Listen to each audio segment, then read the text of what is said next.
हाय दोस्तों, फिर से मैं आप लोगों का इस चैनल पे स्वागत करता हूँ। हम यूथ कंपटीशन बुक के जो ऑब्जेक्टिव क्वेश्चन को सॉल्यूशन कर रहे थे, वॉल्यूम नंबर 1 का, बेसिक इलेक्ट्रिकल का, जिसका हम आगे क्वेश्चन करेंगे अभी दूसरे लेक्चर में। ठीक है, तो देखिए फर्स्ट क्वेश्चन 38 तक का हम 38वां क्वेश्चन करेंगे। ठीक है, 38 क्वेश्चन में क्या पूछा है इसमें? उच्च वोल्टता परिपथ का इंसुलेशन प्रतिरोध खाली स्थान क्रम में हटाओ। देखो, हाई वोल्टेज का जो सर्किट रहेगा उसमें हमारा इंसुलेशन कितना होना चाहिए? इंसुलेशन का रेजिस्टेंस मैक्सिमम होना चाहिए ताकि वो ब्रेक डाउन ना हो। ठीक है, तो क्या आ जाएगा इसमें? मैक्सिमम क्या है? 1000 मेगा ओम। ठीक है, मैक्सिमम ये है 10 मेगा ओम, तो ये कम है। ठीक है, तो ये हमारा आ जाएगा। ठीक, अब अगला क्वेश्चन क्या है? The resistance of human body is ground. ठीक है, मानव शरीर का प्रतिरोध लगभग खालिस्तान होता है। मानव शरीर का जो बॉडी का रेजिस्टेंस है कितना आता है इसका? ये भी इसमें अलग अलग रहता है, जैसे गीली बॉडी का अलग रहेगा या सूखी बॉडी का है। ठीक है, 1000 ओम तक होता है। ठीक है, ये मानव बॉडी का रेजिस्टेंस रहेगा। ठीक, अगला क्वेश्चन है unit of electric potential. Electric potential की यूनिट पूछा है इसमें, वोल्टेज की पोटेंशियल की यूनिट क्या रहेगी? वोल्टेज की क्या आते हैं? वोल्ट। वोल्टेज की यूनिट रहती है। और करंट की क्या है? एम्पियर। और चार्ज की क्या आ जाएगी? चार्ज कूलाम होते हैं। कूलाम। ठीक है, चार्ज की कूलाम आ जाएगी, रेजिस्टेंस की क्या आ जाएगी हमारी? ओम। और कंडक्टेंस की मोह। ठीक है, ये इंपॉर्टेंट यूनिट से है, यूनिट के नाम याद रखें आप। ठीक है, अब अगले क्वेश्चन की ओर चलते हैं। 41वां क्वेश्चन हमारे पास सामने है, देखो। If the resistance above ohms law is called. यदि प्रतिरोध ओम के नियम का पालन करता है तो उसे क्या कहते हैं? जो भी प्रतिरोध ओम के नियम का पालन करेगा, देखो, वो लीनियर रेजिस्टेंस रहेगा। ऐसे ये वोल्टेज हमारा और ये करंट, तो जैसे जैसे वोल्टेज बढ़ेगा हमारा करंट बढ़ता जाएगा। ठीक है, यानी कि हमारा करंट डायरेक्टली प्रोपोर्शनल वोल्टेज का रहेगा। ठीक है, नॉन लीनियर नॉट रहेगा। ओम के नियम के अनुसार चालक की भौतिक अवस्था अपरिवर्तित रहे। भौतिक अवस्था ताप दाब ये क्या रहना चाहिए? अपरिवर्तित, मतलब अनचेंज, कांस्टेंट होना चाहिए। ठीक है, एक ओम के नियम लागू करने की एक कंडीशन है। ठीक है, ये भी पूछा जाता है ओम के नियम की कंडीशन तो। और सिरों पर लगे विभवांतर जो वोल्टेज रहेगा और बहने वाली धारा के अनुपात स्थिर रहता है। बहने वाली धारा का अनुपात क्या है? V बटे I बराबर ये स्थिर। स्थिर क्या रहता है? रेजिस्टेंस, जिसको हम देख बोलते हैं। ठीक है, लीनियर कहलाता है। ठीक, अगला क्वेश्चन है 42। 42 क्या है? विद्युत दाब को खालिस्तान के रूप में भी प्रयोग किया जाता है। ठीक है, विद्युत दाब को खालिस्तान के रूप में किसके रूप में प्रयोग कर सकते हैं? देखिए इसके ऑप्शन आगे देखते हैं अपन, ये देखो, वोल्टेज के रूप में या पावर के रूप में या करंट या रेजिस्टेंस। करंट वोल्टेज के रूप में अपन इसको यूज करते हैं। ठीक है, विद्युत दाब को, विद्युत दाब, अब देखो विद्युत दाब लिखा हुआ आएगा तो आप समझ लेना वोल्टेज है ये। इसकी यूनिट भी पूछ सकता है, विद्युत दाब की यूनिट क्या है, तो ये आपको बताना रहेगा। ठीक है, वोल्ट का। अब नेक्स्ट क्वेश्चन देखते हैं अपन। नेक्स्ट क्वेश्चन क्या है? The ability of a charge particle to do work is know. एक आवेशित कण के कार्य करने की क्षमता को क्या कहते हैं? आवेशित कण के कार्य करने की क्षमता को क्या कहेगी? एक कण रहेगा, विद्युत ऊर्जा कहलाएगी वो।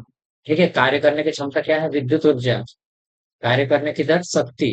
ठीक है, ये आप याद रख सकते हैं, कार्य करने की सब विद्युत ऊर्जा रहेगी। ठीक है, अगले क्वेश्चन की ओर बढ़ते हैं अपन। अगला क्वेश्चन है 44। ठीक है, Ohm's law is not applicable. Ohm का नियम कहाँ अप्लीकेबल नहीं रहता है? कार्बन रेजिस्टेंस में लागू नहीं होता है। ठीक है, विद्युत धारा के कम घनत्व वाले परिपथ में या उच्च वोल्टेज परिपथ में। उच्च वोल्टेज परिपथ में यूज होता है। ठीक है, विद्युत धारा के कम घनत्व वाले में भी, कार्बन में भी, और वैक्यूम में नहीं यूज होता है। ठीक है, वैक्यूम में नहीं इसका यूज किया जाता। ओम का नियम वैक्यूम ट्यूब के लिए लागू नहीं होता है। यह पर लागू होता है। ठीक है, इसके ऊपर नहीं होता है। अगला क्वेश्चन देखो, 43वां। No current flow through two charged bodies if they have equal.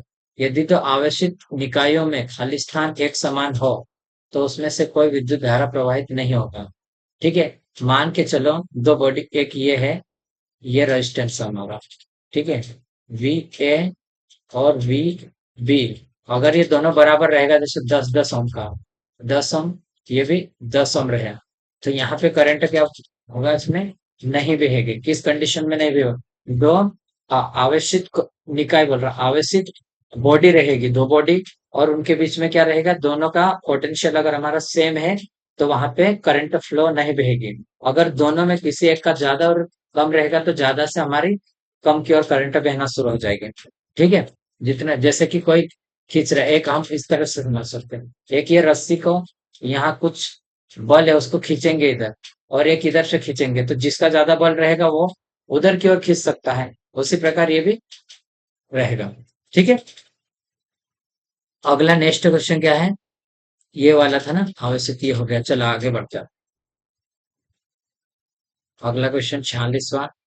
ठीक है, कार्बन प्रतिरोध से संयोजन क्या है? कार्बन के प्रतिरोध के संयोजन कनेक्शन से क्या होता है?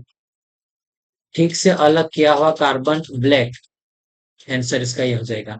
कार्बन प्रतिरोध ठोस से अलग किया हुआ कार्बन ब्लैक का संगठन होता है। कार्बन प्रतिरोध आकार में छोटे होते हैं और सस्ते होते हैं। ठीक है, कार्बन का प्रतिरोध हम क्यों बनाते हैं? ये आकार में, साइज क्या रहती है इसकी, size small, small size, and chips मतलब सस्ते होते हैं, चीपेस्ट रहता है। ठीक है, इसकी रेटिंग ये दी रहती है, 2 ओम तक रहती है, 2 वाट तक रहेगी मैक्सिमम इसकी, 2 तक हम इसको बना सकते हैं। ठीक है, नेक्स्ट क्वेश्चन क्या है, क्रिस्टल में परमाणु कंपन की, परमाणु कंपन की आवृत्ति को निम्नलिखित में से कौन निर्धारित करता है? क्रिस्टल में कंपन की आवृत्ति को, ठीक है, परमाणु कंपन की आवृत्ति को कौन निर्धारित करता है? तो कौन करता है इसमें?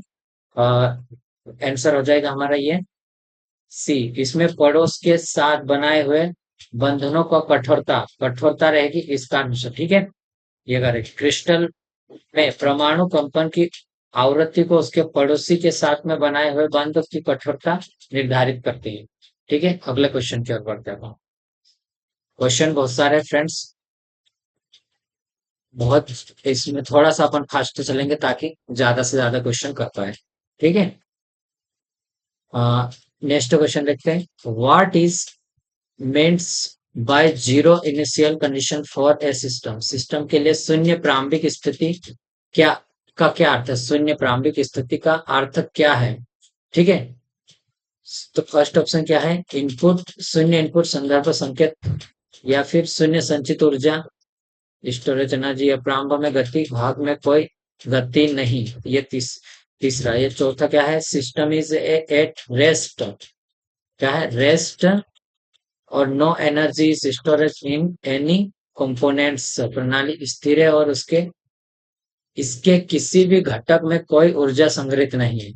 ठीक है, इनिशियल कंडीशन में मतलब स्टार्टिंग के समय में सिस्टम पूरी तरह से मतलब क्या है, स्थिर है और उसमें कोई भी प्रकार की एनर्जी स्टोरेज नहीं है।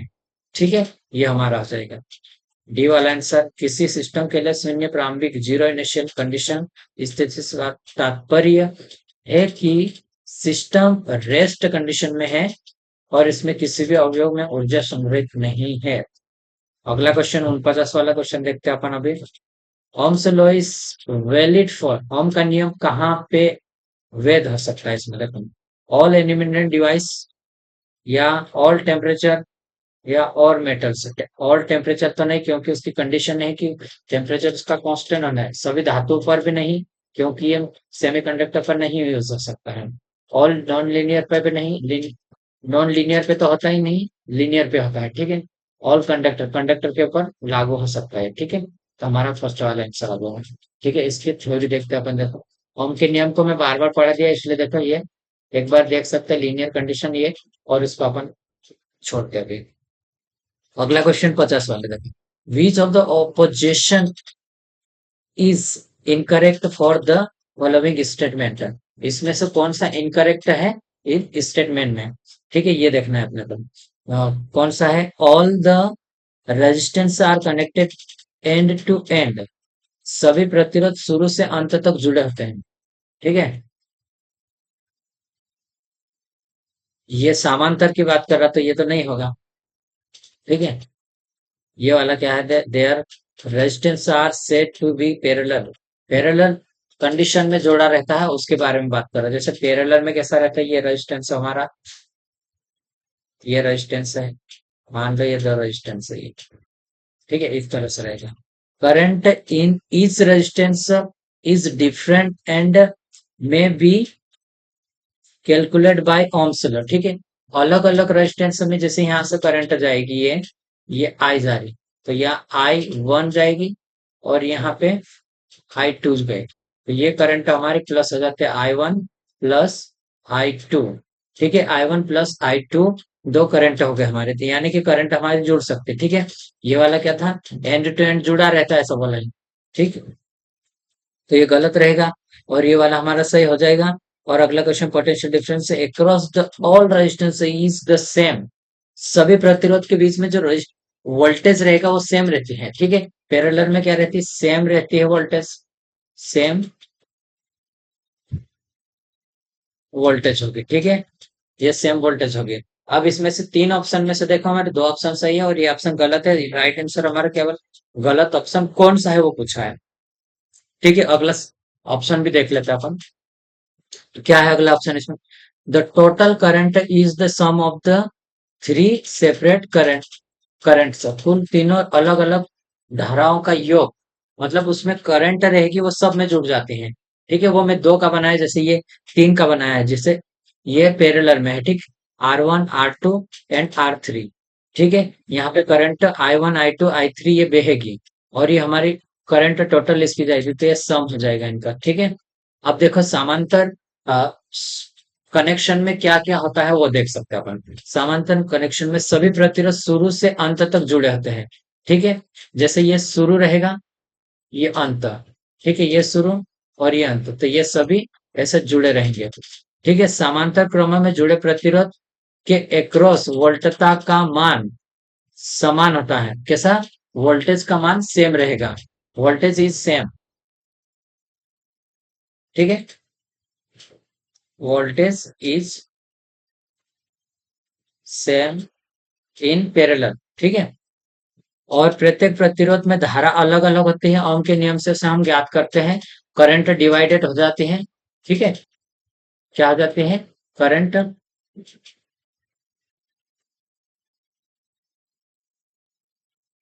डिवाइड हो जाती हैं और कुल धारा का मान आई अलग अलग प्रतिरोध में प्रवाहित योग के बराबर होता है। पूरी धारा का मतलब इसका हम जोड़ सकते हैं, जैसे ये वाला। ठीक है, ए वाला हमारा विकल्प गलत है।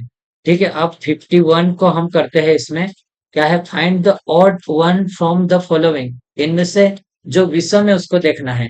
देख, तन्यता, ताकत, हार्डनेस और डक्टिलिटी। ठीक है, डक्टिलिटी तो ये क्या है? और ये रजिस्टिविटी, रजिस्टिविटी दिया है इसमें। ठीक है, एक ये गुण हो गया ये। ठीक, इसको देखो, इसकी तन्यता, दृढ़ता और लचीला किसी पदार्थ की यांत्रिक सामर्थ्य है। क्या है? एक ये यांत्रिक सामर्थ्य, इसमें मतलब जैसे खींचने से तन्यता, दृढ़ता, कठोर, लचीलापन ये रहेगी। जबकि प्रतिरोधकता एक यांत्रिक नहीं है, उसकी मतलब कौन सा? विद्युत एक गुण रहता है। इसका हम कौन सा गुण बोल सकते हैं? विद्युत गुण रहेगा ये, विद्युत या इलेक्ट्रिसिटी गुण है। ठीक है, प्रॉपर्टीज। नेक्स्ट क्वेश्चन देखते हैं अपन अभी। बेसिक एसआई यूनिट की संख्या कितनी? बेसिक की यूनिट कितनी है? 7 है ना, 7 है ये यूनिट। अब इसको देख सकते हो, देखो, जैसे ये इन सभी एसआई यूनिट का नाम, ये बेसिक क्या है कि ये अपने आप से स्वतंत्र रहती है। बाकी जितने भी यूनिट्स बनते हैं, पूरक बोलते जिसको कि इनसे मिलकर बनेगी, वो कहीं ना कहीं इनसे मिलके ही वो बनेगी, इस कारण से उसे पूरक बोलेंगे। ठीक है, लंबाई की मीटर। ठीक है, एल से उसे हम देखेंगे लंबाई को, और मीटर यूनिट हो गए। द्रव्यमान केजी। ठीक है, द्रव्यमान। और समय टी। और विद्युत धारा एम्पियर में, तापमान केल्विन में रहेगा। ठीक है, केल्विन में तापमान रहता है, ऐसे हम डिग्री सेल्सियस करके हम बातें करते रहते हैं, और इस तरह से हम याद रख लेंगे और उसको लगा देंगे। लेकिन ध्यान रहे, इसकी एसआई यूनिट अगर हमारे टेम्परेचर की पूछा तो केल्विन लगाना है। और पदार्थ की मात्रा क्या रहेगी? पदार्थ की मात्रा मोल की यूनिट, ठीक है। ज्योति तीव्रता, ठीक है, कैंडल, ये वाले रहेंगे। ठीक। अब हम अगला क्वेश्चन देखते हैं। देखो अगला क्वेश्चन क्या पूछा है, एक केबिन में दो चालक होते हैं, क्या दो कंडक्टर, जो परीक्षण के प्रयोजन के लिए केबल के एक छोर पर एक साथ जुड़े हैं। मतलब दोनों के एक पॉइंट पे एक साथ जोड़ दिए, दूसरे छोर पर मापा गया संयुक्त लूप प्रतिरोध। संयुक्त लूप जैसे एक ये केबिल है, जो इसके अंदर दो कंडक्टर जा रहे हैं, ठीक है। एक को इसको अपन ने जोड़ा और यहाँ पे रेजिस्टेंस दोनों का मेजर कर लिया, तो वो कितना है, 100 ओम पाया गया। जबकि केबिल की लंबाई कितनी है? केबिल की लंबाई 700 मीटर है। 700 मीटर तो टोटल ये केबिल ही है, तो ये वायर दो है तो वो डबल हो जाएगा, ठीक है। समान केबिल के लिए 8 किलोमीटर के प्रतिरोध निकालना है। इसमें प्रतिरोध 8 किलोमीटर समान रहेगा, तो इसमें कितनी रहेगी वो निकालना है। मान के चलो एक, ये कितनी केबिल थी? 1400 हो जाए, एक साइड में है, ठीक है। अपन देखते हैं इसका डायरेक्शन। ठीक है, ये ऑप्शन है हमारे पास, इस चार उसके अकॉर्डिंग करेंगे, ठीक है। रेजिस्टेंस हमारा कितना, 100 ओम रेजिस्टेंस कितना है, 100 ओम रेजिस्टेंस है इसका, ठीक है। लंबाई कितनी थी, 700, 700 इसकी लंबाई थी। अब सेकेंड वाला निकालना है हमें, रेजिस्टेंस फाइंड आउट करना है, ठीक है। और लंबाई हमारी हो जाएगी 8, मतलब 8000 मीटर हो जाएगी, ठीक है। तो इसका निकालने के लिए फार्मूला क्या रहता है, R is equal to rho L बटे ए है। लंबाई डायरेक्टली प्रोपोर्शनल है, ठीक है। तो हमारा आर वन के लिए डायरेक्टली प्रोपोर्शनल 1 हो जाएगा, और आर टू के लिए डायरेक्टली प्रोपोर्शनल एल टू हो जाएगा, ठीक है। इसको हम लिख सकते हैं आर वन बटे आर टू बराबर एल वन बटे एल टू हो जाएगा, ठीक है। अब आर वन का मान कितना है, आर वन हमारे पास 100 है, और आर टू फाइंड आउट करना है, ठीक है। और लंबाई कितने हैं, 700 बटे 8000, ये एल टू का मान यहाँ पर हमने लिखा, ठीक है। दो जीरो से दो जीरो काट लीजिए, और इसको इधर कर सकते हैं अपन, इसका त्रिगुना इधर कर लीजिए, तो ये 100 इंटू 80 बराबर 7R2, ठीक है। ये इधर आ सकता है नीचे, तो 100 बटे कितना हो जाएगा, 7। 7 से इसको हम काट देंगे, तो ठीक है, इसको काट सकते हैं आप जैसे भी है, हाँ, है। और इसका आंसर आ जाएगा, ठीक है, R2 का मान आ जाएगा, या तो ये भी, और इसको काट देंगे तो ये आ जाएगा, ठीक है। 1100 क्या आएगा, 1143 आ जाएगा इसका आंसर, ठीक है। अब अगला क्वेश्चन देखते हैं, the specific resistance of A copper conductor is.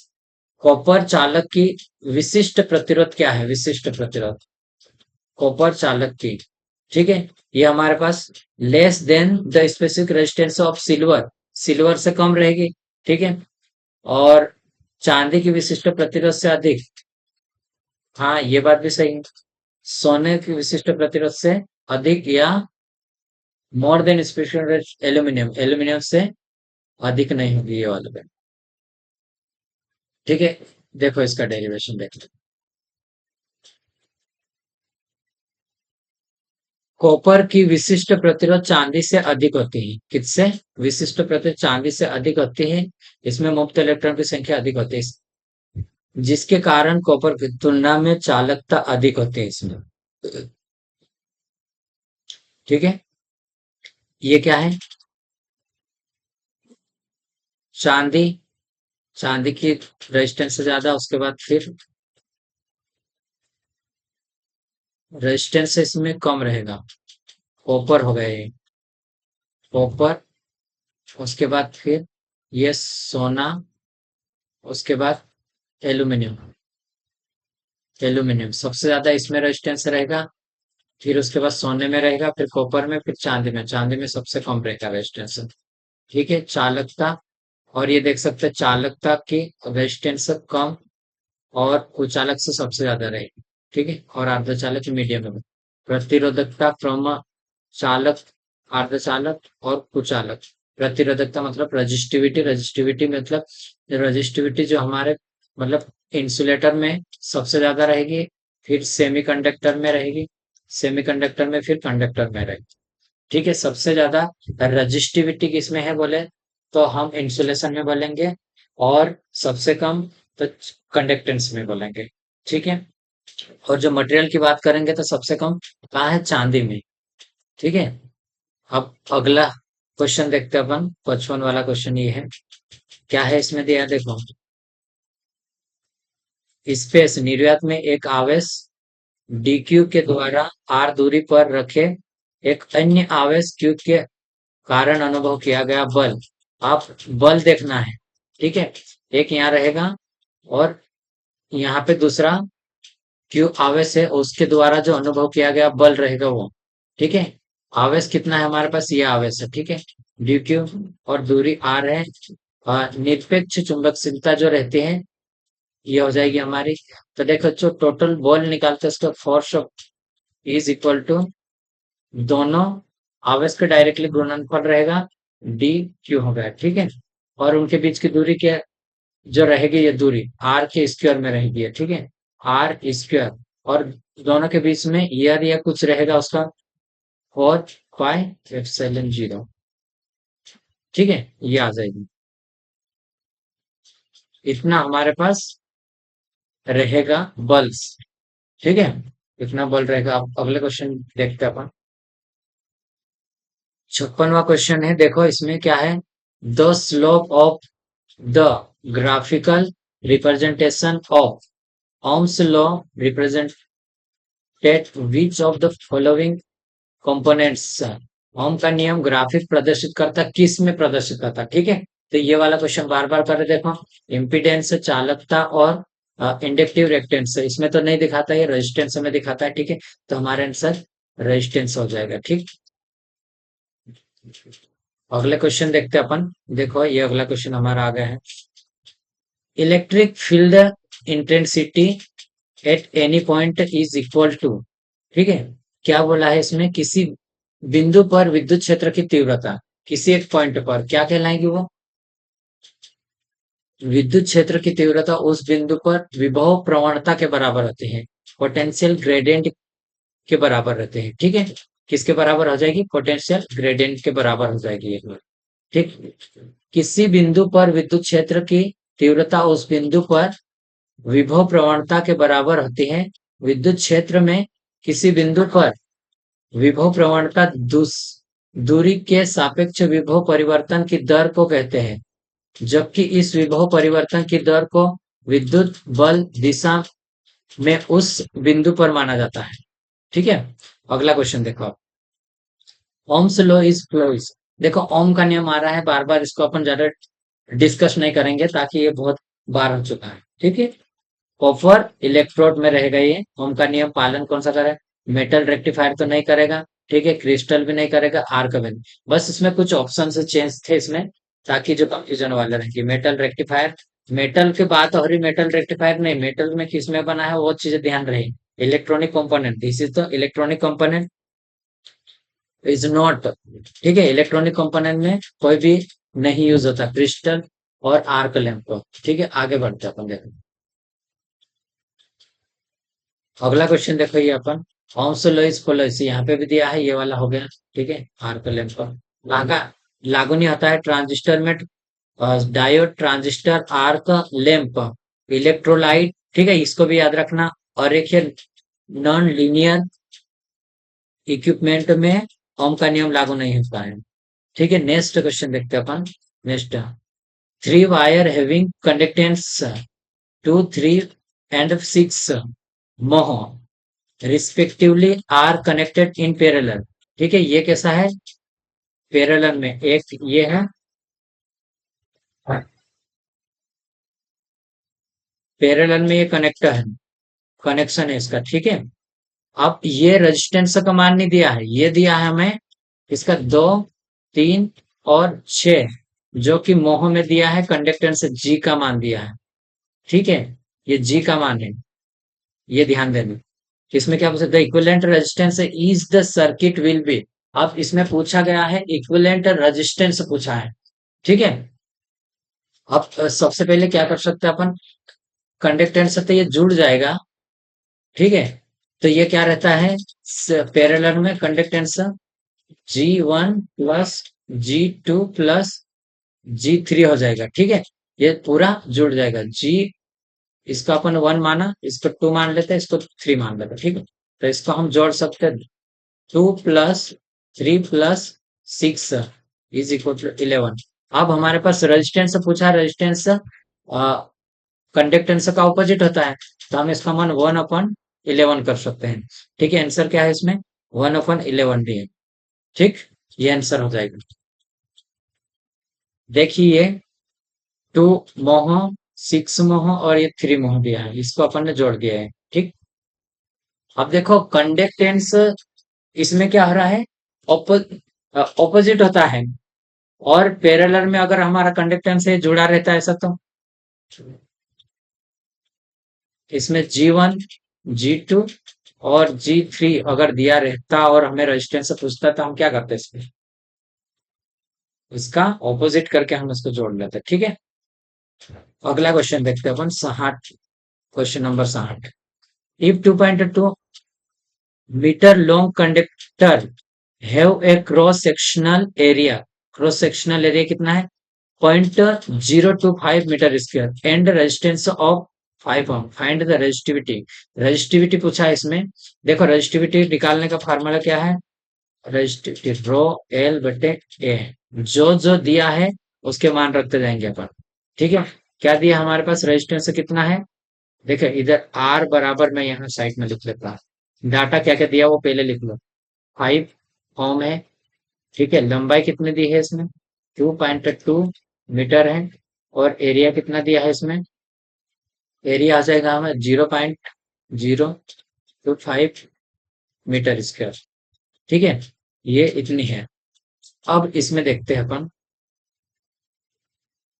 मान रखते हैं इसमें, 5 ओम रेजिस्टेंस है, रो का मान निकालना है, और लंबाई है 2.2, और एरिया है 0.025। ठीक है, अब इसका कैसे निकालेंगे, या तो इस इधर आ जाएगा ये, 5 इंटू 0.025 बटे 2.2, और ये आ जाएगा हमारा रो। ठीक है, ये रो आ गया। इसको हम काट सकते, जैसे यहाँ पे पॉइंट से पॉइंट हटाओ, तो इसमें नीचे 2 जीरो लगा। ठीक है, और मान के चलो 5 से इसको काट लो, 5 चौक 20, और ये 5 चौक 20 तो 0, और इसको भी 5 से काट दो तो 55 25, 5 8 40, 5 8 40, ये क्या हो जाएगा, 5 बटे डबल है। ठीक है, या फिर इसको हम काटेंगे तो 0.057 ओम मीटर। ठीक है, ये हमारा आंसर आ जाएगा। ठीक, कहाँ है ये, बी वाला आंसर है। चलो अगले क्वेश्चन की ओर आगे बढ़ते हैं अपन। नेक्स्ट क्वेश्चन देखो, 61 वाला है, which of the following statements about the force between two charge is true. दो, क्या पूछा इसमें, दो चार्ज के बीच में जो बल लागने वाला है उसके बारे में सत्य कथन को हमें देखना है। Unlike charge are repel each other.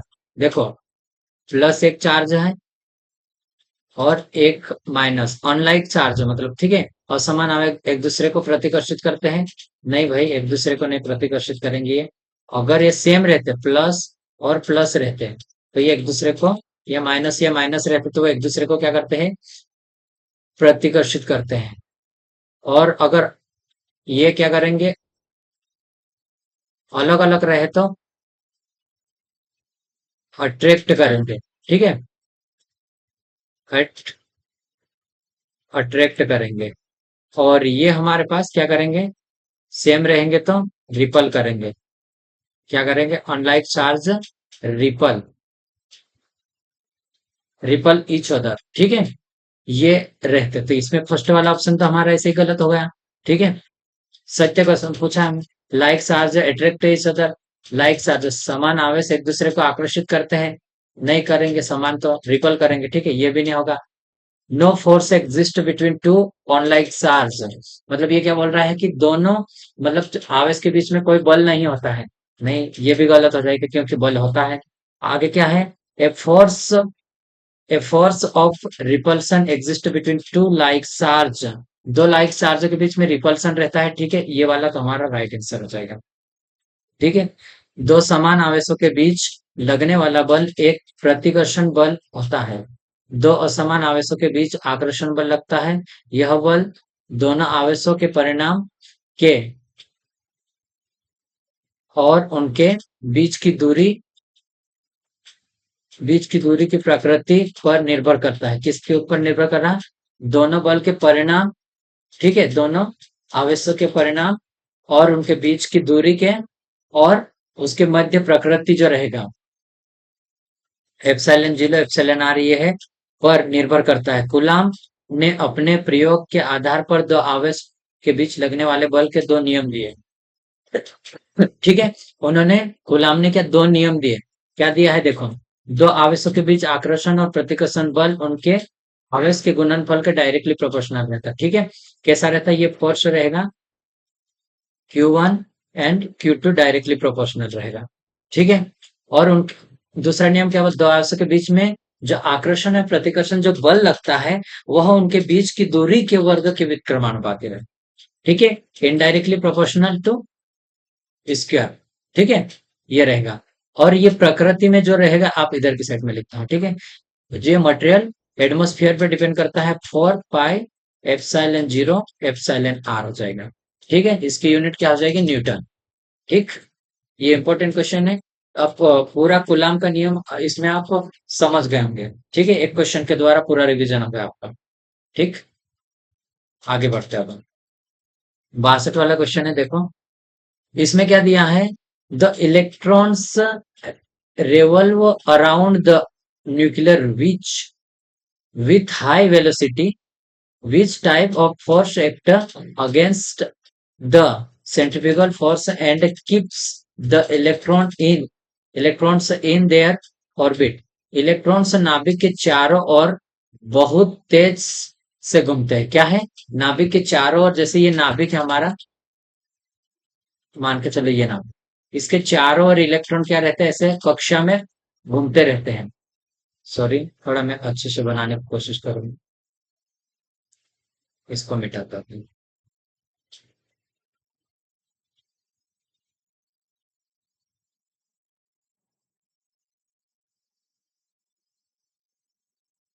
ठीक है। तो यहाँ देखो, ये न्यूक्लियर मान के चलो, इसके चारों ओर ऐसे कक्षाएं रहती हैं, ये मैंने दो मान के चलो, दो देते हैं, ये नाभिक है, नाभिक के अंदर न्यूट्रॉन रहता है और प्रोटॉन, और यहाँ इलेक्ट्रॉन ऐसे कक्षा में घूमते रहते हैं, इलेक्ट्रॉन, ठीक है, इलेक्ट्रॉन घूमते रहते हैं। तो ये दिखाएं, ये चारों अपकेंद्र बल के विरुद्ध किस प्रकार का बल लगता है, अपकेंद्र बल रहता है उसके विरुद्ध किस प्रकार का बल लगता है जो इलेक्ट्रॉन को उसकी कक्षा में बनाए रखता है, कौन सा लगता है उसमें, इसमें एक इलेक्ट्रोस्टैटिक फोर्स लगता है जो अट्रैक्शन मतलब इसको बनाए रखता है, वो इसके विरुद्ध सेंट्रीफ्यूगल फोर्स के विरुद्ध, ठीक है, ये वाला। तो फर्स्ट वाला राइट आंसर हमारा होगा। इलेक्ट्रॉन नाभिक, न्यूक्लियर नाभिक को न्यूक्लियर इंग्लिश में बोलेंगे, ठीक है, के चारों ओर बहुत तेजी से घूमते हैं, सेंट्रीफ्यूगल बल के विरुद्ध एक आकर्षण का स्थिर विद्युत इलेक्ट्रोस्टैटिक बल लगता है जो इलेक्ट्रॉन को उसकी कक्षा में बनाए रखता है, इलेक्ट्रॉन नाभिक के चारों ओर चक्कर लगाते हैं जिस पर अपकेंद्री बल कार्य करता है, इस बल के कारण नाभिक इलेक्ट्रॉन पर स्थित विद्युत आकर्षण बल लगता है जिससे इलेक्ट्रॉन कक्षा को नहीं छोड़ पाता है और इलेक्ट्रॉन सतत कक्षा का चक्कर लगाता रहता है, इलेक्ट्रॉन एक ऋणावेशित होता है, ठीक है। इलेक्ट्रॉन एक ऋणावेशित होता है। चलो आगे बढ़ते हैं अपन अभी। अगला क्वेश्चन, what is the difference between an atom and an ions. एक परमाणु और एक आयन में क्या अंतर है। परमाणु और एक आयन में, देखो ये क्वेश्चन आईएमपी है, दो एक बार पूछा गया है, 17 में भी एसएससी ने पूछा है इसको, ठीक है। क्या डिफरेंस है, तो इसमें देखते हैं। आयन में आयन में हमेशा तत्व के परमाणु से अधिक द्रव्यमान होता है। नहीं, ऐसा कुछ होता नहीं। आयन उदासीन कण होता है, जबकि परमाणु हमेशा धनात्मक होता है। नहीं, आयन ये भी नहीं है। इसमें क्या, आयन हमेशा आवेशित कण है, क्या है, आयन आवेशित कण है, जबकि परमाणु उदासीन रहेगा।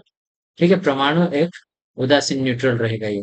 ठीक, ion are always charge particles with while the atom are neutral, ठीक रहेगा। इसका से थोड़ा डिटेल में थोड़ा देख लेते हैं अपन। देखो, एक परमाणु और आयन में अंतर यह होता है कि आयन हमेशा आवेशित कण होता है। ठीक है, क्या है, आयन आयन हमेशा आवेशित कौन रहेगा। आयन और आइटम, आइटम कैसा रहेगा, इसमें एक चार्ज पार्टिकल रहेगा। ठीक है, आइटम्स, आयन हमेशा आवेशित होता है, ये उदासीन रहता है। ठीक है, ये याद रखना आपने। अब देखो, किसी पदार्थ का वो छोटे से छोटे कण जिसमें उस पदार्थ के सभी भौतिक रासायनिक गुण विद्यमान हो, उसे और स्वतंत्र अवस्था में विद्यमान रह सके, परमाणु कहते हैं उसको। परमाणु की डेफिनेशन भी इसमें दी। तथा आवेश परमाणु या परमाणु के समूह के आयन को कहते हैं। ठीक, अगला क्वेश्चन देखते हैं अपन, 64वां। A charge exist on a conductor, the best way the remove this charge is to. मतलब किसी कंडक्टर जो चार्ज है उसमें आवेश है, उसमें से आवेश कौन सा सबसे अच्छा तरीका है जिसको हम हटा सकते हैं। तो उसको, किसी कंडक्टर में अगर आवेश है तो उसको हम क्या करेंगे, ग्राउंड कर देंगे। करंट है तो इसको क्या, ग्राउंड कर देंगे। इसीलिए हम आर्थिंग का यूज करते हैं। अगर कोई जहां पे लोहा या कुछ रहेगा जिसमें करंट नहीं रहेगा, लेकिन किसी कारण लीकेज होगा, तो वो डायरेक्टली ग्राउंड में रहेगा उसका। ठीक है, तो ये बेस्ट वे है, कंडक्टर को ग्राउंड करेंगे हम। ठीक है, देखो, इसकी थ्योरी भी देख सकते हैं आप। एक चालक पर उपस्थित आवेश हटाने के लिए हम क्या करेंगे, चालक को भू संयोजित कर देंगे। ठीक है, ग्राउंड कर देंगे, भूमि से कनेक्ट किया। यदि किसी चालक का आवेश विद्यमान है, तो उस आवेश को न्यूट्रल अवस्था में लाने के लिए चालक को पृथ्वी से जोड़ दिया जाता है, जिससे चालक का आवेश पृथ्वी में चला जाता है, चालक आवेशहीन हो जाता है। ठीक है, क्योंकि पृथ्वी आवेश का एक भंडार है जो पूरी तरह से उसको ले लेते हैं। अगला क्वेश्चन है 65 वाला। खोखले संचालक गोले के भीतर विद्युत क्षेत्र, विद्युत क्षेत्र की बात हो रही, देखें, एक hall conductor, inside a hall hollow conductor surface electric field. ठीक, भीतर पूछा है ना, तो इसमें जो कोई भी एक हॉल रहता है, हॉल कंडक्टर के अंदर, देखो मैं आपको बता दूं कि इसमें जीरो रहता है, ओनली विभव का मान रहता है, विभव रहता है जो, मतलब इस सरफेस पर और अंदर। ठीक है, ये समान होता, बाकी सभी करंट रहता वो सब इसमें जीरो रहेगा इसमें। ठीक, फर्स्ट वाला आंसर हमारा रहेगा। देखो इसका डेरिवेशन देखो, किसी भी बंद सतह के मध्य से कुल विद्युत प्रवाह सतह के द्वारा संलग्न कुल आवेश के गुना के बराबर होता है। एक मिनट, खोखले संचालक गोले के भीतर शून्य था, इसलिए विद्युत खोखले चालक गोले के भीतर शून्य रहेगा ये। ठीक है, क्या आवेश का मान जीरो रहता है इसके अंदर, तो ये भी हमारा जीरो रहेगा, फील्ड भी। ठीक है, नेक्स्ट क्वेश्चन देखते हैं अपन अभी। Next question, mid way between two equal and similar charge, A third equal and similar charge placed, मतलब दो चार्ज है, एक ये और एक ये है। अब हम एक तीसरा चार्ज लाके नहीं यहाँ पे बीच में रख सकते हैं, तो क्या होगा बोल रहे थे, जो समान और एक समरूप, मतलब वो समान भी है समरूप है, मध्य में तीसरा समान और समरूप आवेश को स्थापित किया जाता है। ठीक है, तीसरा आवेश होगा किस तरह से होगा, स्टेबली इक्विलेंट है, यह स्थायी समयावस्था में हो जाएगा, रिमेन इन स्टेबल इक्विलिब्रियम। ठीक है, ये हो जाएगी। अगला क्वेश्चन देखते हैं अब हम इसको, if an item losses one और मोर इलेक्ट्रॉन्स इट्स बिकम, यदि एक परमाणु एक या एक से अधिक इलेक्ट्रॉन खोता है तो वो क्या कहलाएगा, इलेक्ट्रॉन को खोएगा तो वो क्या कहलाएगा, एक धनात्मक आवेश होगा, क्योंकि ऋण इलेक्ट्रॉन क्या रहेगा, देखो इलेक्ट्रॉन ऋण आवेश होता है, अगर यहाँ से एक कंडक्टर में से इलेक्ट्रॉन कम हो रहा है तो ये क्या पॉजिटिव हो जाएगा, दूसरों को दे रहा है, दान कर रहा है, ठीक है, और जो वहां जाएगा वो ऋण आवेशित हो जाएगा। ठीक है, इसका डेरिवेशन थोड़ा सा देख सकते, थ्योरी, यदि एक परमाणु एक या एक से अधिक इलेक्ट्रॉन को खोता है तो वह विद्युत धनावेश बन जाता है, अगर एक परमाणु एक या एक से अधिक इलेक्ट्रॉन पाता है तो विद्युत को रूप से ऋणावेशित हो जाता है, चूंकि इलेक्ट्रॉन पर ऋण आवेश रहता है, इसलिए जुड़ने पर किसी परमाणु को ऋणावेशित कर देता है और निकलने पर उसे धनावेशित कर देता है। ठीक है, अगला क्वेश्चन देखो, which of the following pair of arrow so the wrong direction of the face between the charge, निम्न लिखित तारों के जोड़े में से कौन सा जोड़ा आवेश के बल की गलत दिशा को दर्शाता है। ठीक है, आवेश के बल की, तो अगर रहेगा हमारे पास, या तो ये माइनस का है, अगर प्लस प्लस भी रहता हमारे पास तो प्लस प्लस तो ये क्या करता है, रिपल्शन करता है, तो ये बाहर जाएगा इधर, ऐसा जाएगा, लेकिन इन्होंने क्या एरो बता सामने, तो ये वाला हमारा फर्स्ट वाला गलत है, और ये देखो बाहर जा रहा है, रिपल्सन और राइट, दो ऑपोजिट है, ये माइनस है प्लस है, इसका मतलब कि अट्रैक्शन करेंगे आपस में रहेंगे, ये भी सही है, और ये भी बाहर जा रहा है तो ये भी सही हमारा। ठीक है, अब हमारा बी वाला आंसर का कौन सा वाला आंसर है, ये वाला ए पे दिया है ऊपर। ठीक है,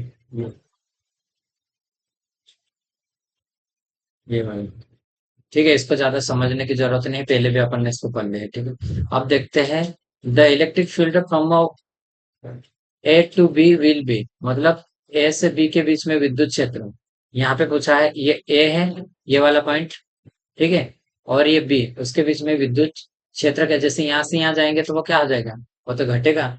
ठीक है, ए टू बी बोला है, ठीक है, तो वो घट जाएगा। ठीक, जैसे ये वाला विद्युत क्षेत्र अपन ने पढ़ा था, ये वाला पूरा अभी फार्मूला भी इसको लिखवाया। ठीक है, ऐसे दूसरे पॉइंट में जैसे जैसे बढ़ेंगे तो आर स्क्वायर में कम होता जाएगा, विद्युत हो जाएगा। ठीक है, आर के बढ़ने पर ई जीरो का मान घट जाता है। ठीक है, बल का मान रह गया, और आर का अधिक होने पर इसका मान लगभग अधिकतम होने पर शून्य हो जाएगा।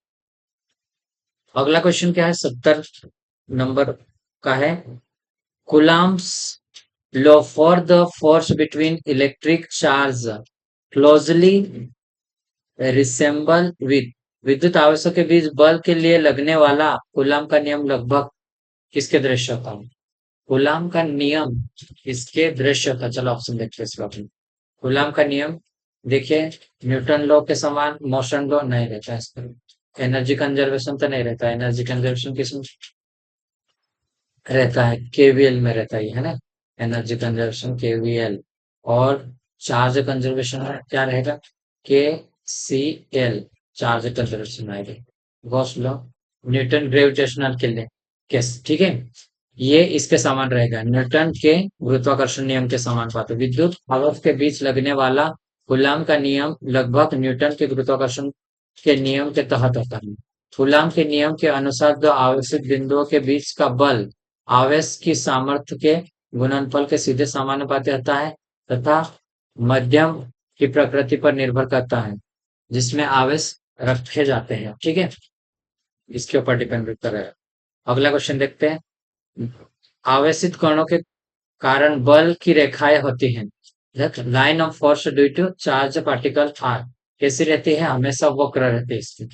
ठीक है, बल की रेखा आवेशित दौरान, ठीक है, क्या है, आवेशित कणों के कारण बल की रेखाएं हमेशा वक्र रहती है, बल रेखाएं जो अंतराल में खींची जाती है तथा जिसके द्वारा किसी बिंदु से स्पर्श रेखाएं विद्युत क्षेत्र की तीव्रता या सामर्थ्य की दिशा प्रकट करती है। ठीक है। और अगला क्वेश्चन देखो 72। ओम के नियम की शर्त क्या है? ओम के नियम की देखो मैंने बोला था आप लोग को, द टेम्परेचर शुड बी क्या, रिमेन कांस्टेंट। ठीक है। टेम्परेचर कैसा कांस्टेंट होना चाहिए, ये कंडीशन नहीं है, ये एक स्थिरांक रहता है। ठीक है। एक कंडीशन को शुड बी वेर है मतलब नहीं। ठीक है। आगे देखते हैं अपन। ये ओम के नियम का तो हो गया, इसको मैं नहीं देखा पढ़ाऊंगा। ये देखो 73 का क्या दिया है, what is the direction of magnetic line of force in the current carrying conductor so in below figure. नीचे दर्शाए गए आकृति में धारा वाहक चालक में चुंबकीय रेखा के बल की दिशा क्या होगी? चुंबकीय रेखा के बल की दिशा। ठीक है। ये इसमें चुंबकीय की रेखा, इसमें देखते हैं अपन ऑप्शन। देखो ये कैसे रहेगा, क्लॉकवाइज, एंटी क्लॉकवाइज, अपवर्ड है, डाउनवर्ड। ठीक है। तो ये क्या रहेगा, एक हम जैसे प्लस वाला एक आता है और एक माइनस पॉइंट वाला रहेगा। ठीक है। ये पॉइंटर रहेगा, पॉइंट वाले। तो ये क्या हो जाएगा, प्लस वाला क्या रहेगा कि ये अंदर की ओर जाएगी और जो पॉइंटर रहेगा वो क्या रहता है कि ये सब बाहर आता है।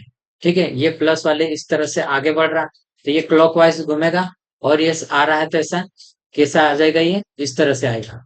तो ये हमारे और तो एंटी क्लॉकवाइज चलेगा। ठीक है। तो ऑप्शन कौन सा आएगा हमारा, एंटी क्लॉकवाइज। ठीक है। ये इधर की साइड चलेगा। ठीक है। अगर ये प्लस में रहता, ठीक है, तो ये हमारी आगे जा रहा है, तो ये कैसा हो जाता है, इधर की साइड क्लॉकवाइज।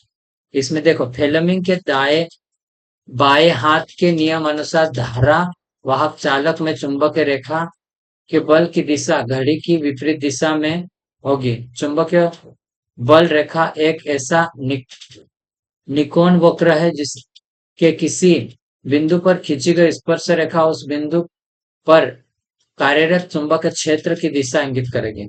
ठीक है। अगला क्वेश्चन है, what is required to remove static electricity from machinery. Machinery से स्टैटिक विद्युत को हटाने के लिए क्या करेंगे? ठीक है। इसके लिए क्या करेंगे, उसको ground the frame work has to be done. ठीक है। परिवेश की नमक करना, ह्यूमिडिटी ऑफ द, नहीं ये वाला नहीं होगा। विद्युत रोधी केबल का निर्माण करना पड़ता है, विद्युत रोधी केबल का भी नहीं। मशीन को विद्युत रोधी बनाना पड़ता है, नहीं। फर्स्ट वाला क्या है, ग्राउंड करना चाहिए। ठीक है। ऐसा ये वाला है। मशीनरी से स्थिति हटाने के लिए फ्रेम को वक्र को ग्राउंड करना चाहिए। मशीनरी भाग में स्थित विद्युत को हटाने के लिए मशीनरी के आयरन भाग को वो संपर्कित कर दिया जाता है। ठीक है। अगला क्वेश्चन है 75। ठीक है। इसमें दिया है देखो, ये क्या है, किलो ओम मीटर विद्युत क्षेत्र किसके बराबर होगा? किलो ओम मीटर विद्युत क्षेत्र किसके बराबर होगा? तो इसको क्या करा है अपन ने, अब इसमें क्या दिया है, किलो ओम में, और ऑप्शन में हमारे पास क्या है, वोल्ट पर मीटर में करा है इसमें, वोल्ट पर एमएम में। ठीक है। इसको कन्वर्ट करेंगे अपन, जैसे कि 100 है किलो वोल्ट एम, तो इसको हम लिख सकते हैं 1 किलो ओम, वोल्ट में कन्वर्ट करेंगे तो क्या आ जाएगा, ये 100 इंटू 10 की घात 3 लिखेंगे इसको, तो हम 3 जीरो लिख लेते हैं। ठीक है। और ये मीटर में है तो इसको एमएम में कर देंगे हम। ठीक है। तो इसको भी हम मीटर को 10 की घात 3 से गुना कर लेंगे। ठीक है। तो ये सेम आ जाएगा हमारा, और ये 3 जीरो से 3 जीरो कट जाएगा तो हमारे पास क्या आ जाएगा, 100। ये 100 वोल्ट पर एम एम। तो ये हमारा आंसर आ जाएगा, ये 100 वोल्ट पर एम एम। ठीक है। अगला क्वेश्चन देखो, the electrical conductivity of metals typically of the order in ठीक है। धातु की विद्युत चालकता विशिष्ट रूप से खालिस्तान क्रम में होती है। क्या होती है? धातु की विद्युत चालकता किस क्रम में रहेगी? 10 की घात 7 ओम। 10 की घात 7 ओम पर मीटर। ठीक है। पर मीटर में ओम मीटर में रहेगी, ये दोनों की दोनों। ठीक है। ये भी माइनस में आएगा। ठीक। ये याद रखिए आप। मोह रहता है तो चालकता पूछा था, है ना? Ohm's law applicable for Ohm's law vacuum में, सेमीकंडक्टर में तो नहीं होता है ये। ओम का नियम वैक्यूम में भी नहीं होता है, इलेक्ट्रोलाइट में भी नहीं होता है। नॉन ऑफ दिस मतलब किसी में भी नहीं। ठीक है। प्रतिरोध इसमें दिया है। अगला क्वेश्चन देखो 78। Consider consider the following statements. The force per unit length between two stationary parallel wire carrying steady currents. ये दिया है हमारे धारा वहन करने वाले दो स्थितिक समांतर तारों के मध्य में जो बल की इकाई दें। तारों के बीच की दूरी की व्यात्कर्मानुपाती होती है। ठीक है। बीच की दूरी के डायरेक्ट इनडायरेक्टली प्रोपोर्शनल सही है। प्रत्येक धारा के परिणाम के समानुपाती है। ठीक है। न्यूटन के तीसरे नियम का पालन करते हैं। ठीक है। ये तीसरे नियम का ही पालन करते हैं, जैसे कि I1 I2 के डायरेक्टली प्रोपोर्शनल ये बॉल रहेगा और इसकी दूरी क्या रहेगा। ठीक है। ये आ जाएगी। तो ये आंसर हमारा सही रहेगा। ठीक। अगला देखिए, ये देखो धारा वहन करने वाले दो स्थितिक समांतर तारों के मध्य बल प्रति इकाई लंबाई तारों के बीच की दूरी डी, ठीक, के व्युत्क्रमानुपाती और धारा के डायरेक्टली और न्यूटन के तीसरे नियम का पालन करते हैं। ठीक है। ये लंबाई, जितने लंबाई कंडक्टर रहेगा ये लंबाई है, ये करंट है दोनों कंडक्टर का, और ये मध्य का रहेगा। ठीक है। दो तारों के मध्य आकर्षण बल लगता है जब दोनों तारों में समान दिशा में जब करंट बहेगी, सेम दिशा में। जैसे एक ये कंडक्टर हो गया, एक हमारा ये कंडक्टर है। ठीक है। अगर ये सेम बहेगी करंट इस दिशा में, तो उनके बीच में आकर्षण बल लगेगा। ठीक है। आकर्षण। ठीक है। अगर ये अलग अलग दिशा में, जैसे एक इधर जा रही है और एक ये इधर आ रही है, तो ये प्रतिकर्षण प्रतिकर्षण बल लगेगा। ठीक है। अगला क्वेश्चन देखो, एक संधारित्र 2 वोल्ट और पर 0.3 कूलम आवेश संग्रहित करता है, तो इसकी धारिता होगी। ठीक है। इसमें क्या पूछा है? इसकी धारिता बल Q बराबर क्या आता है? CV होता है।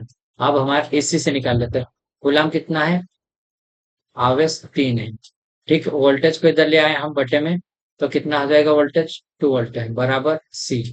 तो पॉइंट हटाएंगे तो जीरो आ जाएगा। ठीक है। पॉइंट हटाए तो जीरो आ गया हमारा। अब इसको हम काटेंगे तो पहले इसमें जाएगा नहीं, तो पॉइंट लिख के 10 लगाया अपन, जीरो हो गया। जीरो से जीरो कट गया। 2 से अपन देंगे तो 2 एकम 2 आ जाएगा और एक बचेगा। पॉइंट लगाएंगे तो 0 5 हो जाएगा। ठीक है। ये फेरड हो जाएगी। इतना हमारा आंसर आएगा इसका। ठीक है। कहाँ है ये वाला, ए वाला राइट आंसर आएगा। अगला क्वेश्चन देखते हैं। इफ W इज एनर्जी, ठीक है, वाट में दिया है energy, T is time and Q is charge in an element, then the voltage across the element is. Voltage across, इसमें क्या था? WT अवयव आवेश तत्व के अक्रॉस वोल्टेज है। वोल्टेज पूछा है, वोल्टेज का देखो फार्मूला पूछा होगा ये।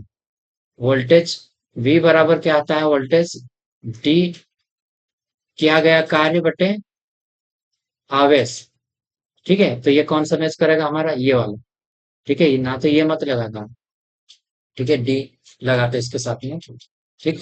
वोल्टेज वह बल है जो किसी परिपथ में इलेक्ट्रॉन को गति प्रदान करता है। क्या है? इलेक्ट्रॉन को गति प्रदान कर, जो कि एक स्थान से दूसरे स्थान तक ले जाने के लिए इलेक्ट्रॉन को काम करता है। किसी विद्युत सेल या जनित्र विद्युत वाहक बल या वोल्टेज ऊर्जा का वह मान है। एक कूलम आवेश प्रवाह से प्राप्त होता है। ऊर्जा या किसी कार्य प्रति कूलम आवेश स्रोत का बल वोल्टेज कहलाता है। ठीक है, इसकी यूनिट जूल पर कूलम या वोल्ट दोनों हो सकती है, ये यूनिट भी याद रखना। ठीक है, जहां वोल्ट ऑप्शन नहीं है तो जूल पर कूलम आप ध्यान से लगा सकते हैं। ठीक है, 81 क्वेश्चन, नेक्स्ट क्वेश्चन देखते हैं अपन। What is the charge of stable atom? स्थिर परमाणु का आवेश क्या है? स्थिर परमाणु का आवेश अनचार्ज रहेगा। ठीक है, स्थिर परमाणु रहेगा उसमें आवेश क्या रहेगा? अनचार्ज रहेगा। ठीक है, तो ये फर्स्ट वाला आंसर आ जाएगा हमारा। क्या है? देखो, स्थिर परमाणु पर कोई आवेश नहीं होता है, स्थिर परमाणु पर कोई भी आवेश नहीं, आवेश रहित रहेगा, अनचार्ज रहेगा वो। धनात्मक आवेश किसी परमाणु द्वारा इलेक्ट्रॉन त्यागने पर आता है। कोई इलेक्ट्रॉन त्यागेगा तो क्या उसमें धनात्मक आएगा, जो ग्रहण करेगा वो ऋणात्मक हो जाएगा। जबकि ऋणात्मक आवेश परमाणु द्वारा इलेक्ट्रॉन ग्रहण करने पर आता है। ठीक है, जबकि परमाणु उदासीन होता है क्योंकि इलेक्ट्रॉन और प्रोटॉन की संख्या बराबर होती है। जिन पर विपरीत प्रकृति का परंतु समान मात्रा में आवेश पाया जाता है, फलतः संपूर्ण परमाणु उदासीन होते हैं। ठीक है, अगला क्वेश्चन है 82। Electric charge of a body is condition due to. एक शरीर पर विद्युत आवेश की शर्त के कारण होता है, विद्युत आवेश की शर्त के कारण क्या होगा? एक शरीर पर विद्युत आवेश की शर्त के कारण, कंडीशन। न्यूटन की कमी या वृद्धि, इलेक्ट्रॉन की कमी, इलेक्ट्रॉन की कमी या इलेक्ट्रॉन की कमी या वृद्धि। देखो, शर्त क्या है कि शरीर के ऊपर जो विद्युत आवेश रहता है, कमी या वृद्धि दोनों होगी इसके ऊपर। ठीक है, तो सी वाला आंसर होगा हमारा। देखो, शरीर पर आवेश आने का कारण इलेक्ट्रॉन में वृद्धि या कमी हो सकती है आवेश के कारण। ठीक है, कमी या वृद्धि होगी तो ही तो आगे करंट फ्लो होगा उसमें। परमाणु द्वारा इलेक्ट्रॉन त्यागने या ग्रहण करने, क्या करना है? इलेक्ट्रॉन डोनेट करना या फिर एक्सेप्ट करने से परमाणु शरीर पर विद्युत आवेश आता है। ठीक है, स्वतंत्र अवस्था में परमाणु उदासीन होता है, स्वतंत्र अवस्था में उदासीन रहेगा क्योंकि इलेक्ट्रॉन और प्रोटॉन की संख्या, इलेक्ट्रॉन और प्रोटॉन की संख्या बराबर है। जिन पर विपरीत प्रकृति का परंतु बराबर मात्रा में आवेश पाया जाता है, फलतः संपूर्ण परमाणु उदासीन होते हैं। ठीक है, संपूर्ण परमाणु कैसे उदासीन होते हैं? अब देखो, inside a conducting sphere, inside a conducting sphere remain constant. क्या मतलब? कंडक्टर, जैसे मैं अभी पहले वाला था, ये होलो कंडक्टर है, उसके अंदर इनसाइड में क्या स्थिर रहता है गोलाकार के अंदर? तो मैं एक बदला था विभव, जो इम्पोर्टेंट होगा करके। ठीक है, यही पूछा गया क्वेश्चन। ठीक है, फर्स्ट वाला, गोले के अंदर सभी जगह समान होता है ये। ठीक है, और विद्युत क्षेत्र की तीव्रता समान, चुंबक क्षेत्र भी इसमें क्या रहेगा? जीरो रहेगा इसमें। ठीक है, देखो, इसमें देखो तीव्रता भी जीरो है, आवेश भी इसमें जीरो रहेगा। ठीक है, सिर्फ हमारा ये कांस्टेंट वोल्टेज रहता है। ठीक है, अगला क्वेश्चन देखो 84। The number of electrons constituting one coulomb of charge. एक कूलम आवेश में इलेक्ट्रॉन की संख्या कितने होते हैं? देखो, एक कूलम आवेश में इलेक्ट्रॉन की संख्या कैसे निकालेंगे? Q बराबर होता है Ne। ठीक है, अब हमें ये तो इलेक्ट्रॉन का मान कितना रहता है? 1.6 इंटू 10⁻⁻19 होता है। ठीक है, अब हम एन का मान निकालेंगे, वन कूलम एक मान रखेंगे, तो एन बराबर हो जाएगा क्यू बटे ई। तो क्यू का मान एक रखा अपन ने और 1/6.19। ठीक है, इसको ऊपर ले जाओ आप तो ये क्या आ जाएगा? प्लस में आ जाएगा, हो जाएगा 1/6, सॉरी 6.1,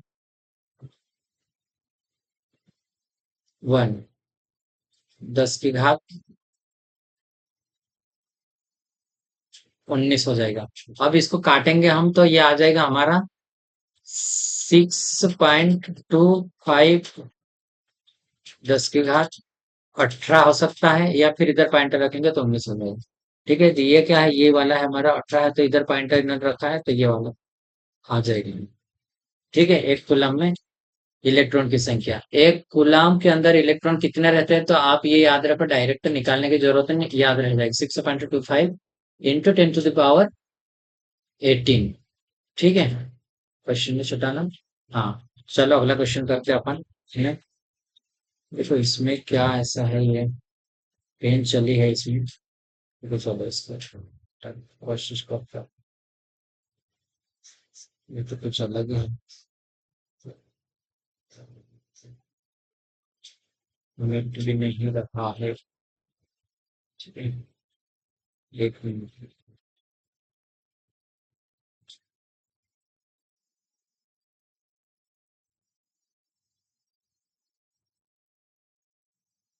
कुछ कुछ क्वेश्चन ये ऑटोमेटिक आ रहा है। चलो ठीक है, ऐसे ही पढ़ते हैं हम इसको। अगला क्वेश्चन इसमें स्किप नहीं करेंगे क्वेश्चन को। ठीक है। इसमें क्या है, परमिटिविटी ऑफ वैक्यूम। वैक्यूम में परमिटिविटी पूछा है, वैक्यूम की विद्युतशीलता कितनी होती है।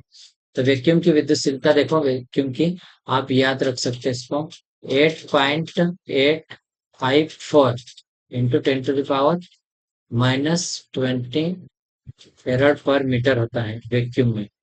ठीक है, विद्युतशीलता परमिटिविटी कितनी आती है इसमें। तो ये हमारा, और इसका वायु की क्या रहती है, वायु की तो एक रहती है ना। ठीक है, तो ये हमारा बी वाला आंसर हो जाएगा। अगला क्वेश्चन क्या है, इसमें क्या दिया है, एक ठोस गोला आर त्रिज्या के, ठीक है, के इंसुलेशन पदार्थ से बना है तथा इसमें आयतन में संपूर्ण आवेश को एक समान रूप से वितरित है। गोले के अंदर आर, दूरी आर पर विद्युत क्षेत्र की तीव्रता का परिणाम होगा, विद्युत क्षेत्र के परिणाम। ठीक है, इसमें ये होकर रहेगा। ठीक है, इस पे चलो अब नेक्स्ट क्वेश्चन की ओर बढ़ते आता हूँ।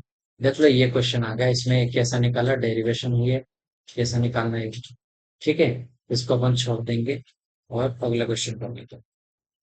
अगला क्वेश्चन क्या है, स्रोत पर स्थिर पॉइंट आवेश प्लस के कारण दूर बिंदु पर विद्युत क्षेत्र की तीव्रता इतनी है। यदि यह बिंदु पर गोल के बाहर किसी बिंदु पर पी पर पूरी तरह से धातु सीट गोले से बंद कर दिया जाए तो यह होगा। पूरा बंद रहेगा तो इसमें क्या रहेगा, बंद हो जाएगा तो पूरा जीरो हो जाएगा। ठीक है, सीट बंद कर दिया जाए तो जीरो होगा। ये हम उधर पढ़े थे, इसको करें लेकिन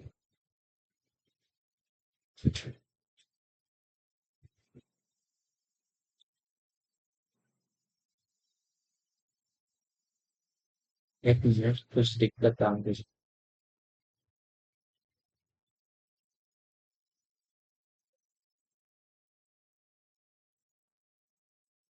स्ट्रक्चर के अंदर चल रहा है, मिट नहीं रहा है।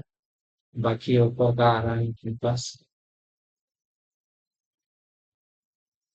लेबर वन ऑफ शोर के वन आ रहा है, कुछ न कुछ इश्यू आ रहा है। अभी हम इसको कर लेते हैं। इस क्वेश्चन को करते हैं, चले। कुछ प्रॉब्लम आ रही है। ठीक है, अभी अपन देखते हैं आगे। अगला क्वेश्चन देखो, अगला क्वेश्चन देख लेते हैं। जब समान दिशा में धारा ले जाने वाले दो समांतर चालक को एक दूसरे के समीप रखा जाता है तो चालक क्या अनुभव करेगा। समान दिशा में रहेगा तो वो आकर्षण करेगा, क्योंकि मैं अभी बोला हूँ विपरीत रहेगा तो वो क्या रहेगा, प्रतिकर्षण का बल अनुभव करेगा। 89 का अपन देखते हैं। किसी विद्युत परिपथ में इलेक्ट्रॉन को प्रवाह निर्धारित करता है, इलेक्ट्रॉन का प्रवाह, विद्युत परिपथ में इलेक्ट्रॉन का प्रवाह निर्धारित करता है करंट को। अगर एक दिशा में वो करंट जाते करंट रहेगा। ठीक है, करंट, इलेक्ट्रॉन या आवेश प्रवाह की दर को हम क्या कहेंगे, करंट कहते हैं। ठीक है, ये सभी में ऐसा की ऐसा आ रहा है, इसलिए देखो 90 90 से हम आगे करेंगे। इसको मैं सही कर लेता हूँ, उसके बाद फिर नया वीडियो बना लूंगा, ऐसा भी लंबा हो जाएगा। तो फ्रेंड्स, आप लोगों को मैं एक बार कहना चाहूंगा कि मैं कंटिन्यू यूथ कंपटीशन के पूरे जितने भी चैप्टर है, सभी चैप्टर को लाइन बाय लाइन और एक एक क्वेश्चन उसका करने की कोशिश करेंगे। उसका पूरा की पूरा हम क्या करेंगे, सभी क्वेश्चन को न्यूमेरिकल रहेगा तो उसे न्यूमेरिकल भी करेंगे, कंटिन्यू करेंगे। जितनी बार रिपीट होगा उतनी बार हम उस क्वेश्चन को करेंगे, ताकि हमारा बार बार रिकॉल करने से, बार बार पढ़ने से हमारे माइंड में क्या आ जाएगा, वो एकदम क्लियर आ जाएगा। जब भी एग्जाम में हम बैठेंगे हम देखते ही साथ में हम इसको क्लिक कर सके और हमारे डाउट पूरी तरह से क्लियर हो जाएंगे। ठीक है, तो जो भी स्टूडेंट हमारे साथ जुड़ना चाहता है, मेरे फ्रेंड्स, आप जुड़ सकते हैं और इस चैनल को सब्सक्राइब करके लाइक करके आप जो भी वीडियो आएगा उसका नोटिफिकेशन प्राप्त कर सकते हैं। ठीक है, तो आज के लिए इतना है। वीडियो देखने के लिए धन्यवाद।